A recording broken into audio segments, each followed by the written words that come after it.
Revelation chapter 21, where we were last week, was one of those amazing chapters. It described what will happen after the day of judgment. Or during the day of judgment. It talked about God carefully ending heaven and earth as we know it now and remaking it new. New in that the things of this old and torn world will not be a part of that. We're going to learn in chapter 22 that it's a return to the Garden of Eden plus a lot more. It's just going to be great and glorious. Remember also, the Bible is very clear that before God created the heavens and earth, He knew what was going to happen. He had planned the life, death, and resurrection of His Son before He ever said, "Let there be light." It's part of His divine plan. The amazing thing is what that tells us. Knowing what humanity would do over the course of all of human history, He did it anyway. A small picture of that is those of us who are blessed to have children hopefully did not enter parenthood believing that we would raise the perfect child. We went into it knowing in one sense or another that this little baby is going to break our heart, make bad decisions, possibly not even be truthful to us, and all the things that kids do. But you did it anyway, right? Well, magnify that by a million, billion times of all of humanity.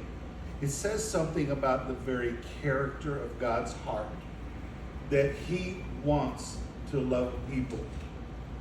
And it's a desperate love in the sense, not a negative desperate love, but He so wanted to have a relationship with His creation that He went through all of this anyway, even though He had to kill His Son on the cross.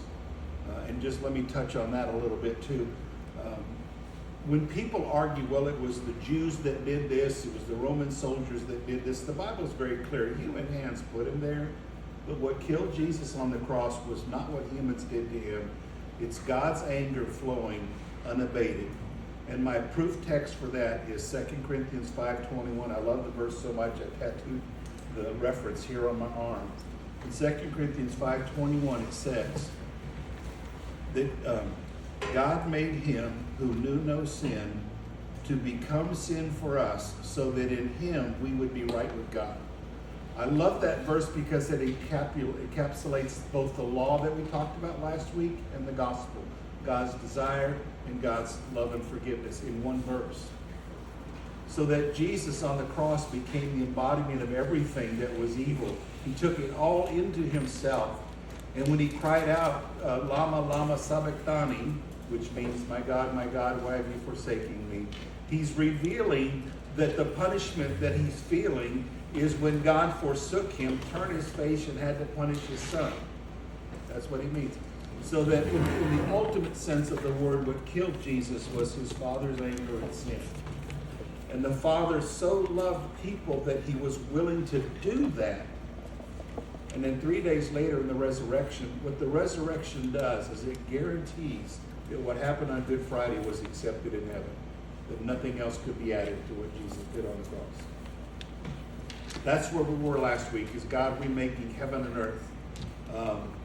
We closed with, let me just read a little snippet of the close of chapter 21 on that verse 22.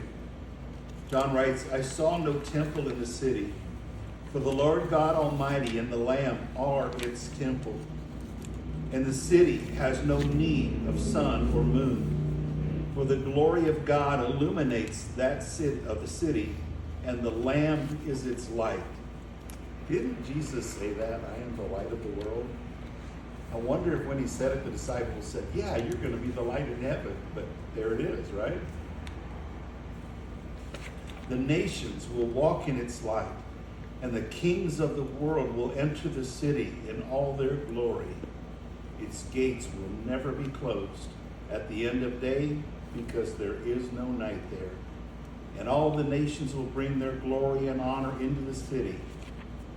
And lest we think that that's everybody, notice the next verse. Nothing evil will be allowed to enter, nor anyone who practices shameful idolatry and dishonesty and the host of other things that John has mentioned in this book, but only those whose names are written in the Lamb's book of life. So how do the nations get there?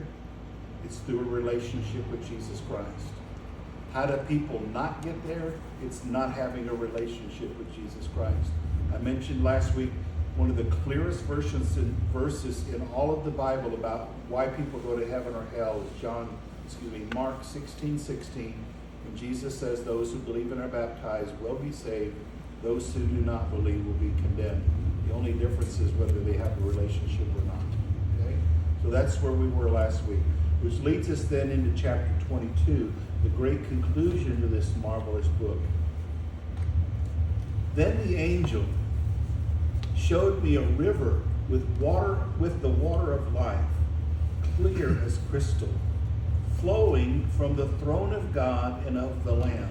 Remember in John's picture of heaven, the throne and the Lamb are the very center, which I think biblically is the best way of understanding the first commandment about having no other gods before him or in his face. It's to have God at the center of your life. I used to think that you had to have him, and everything else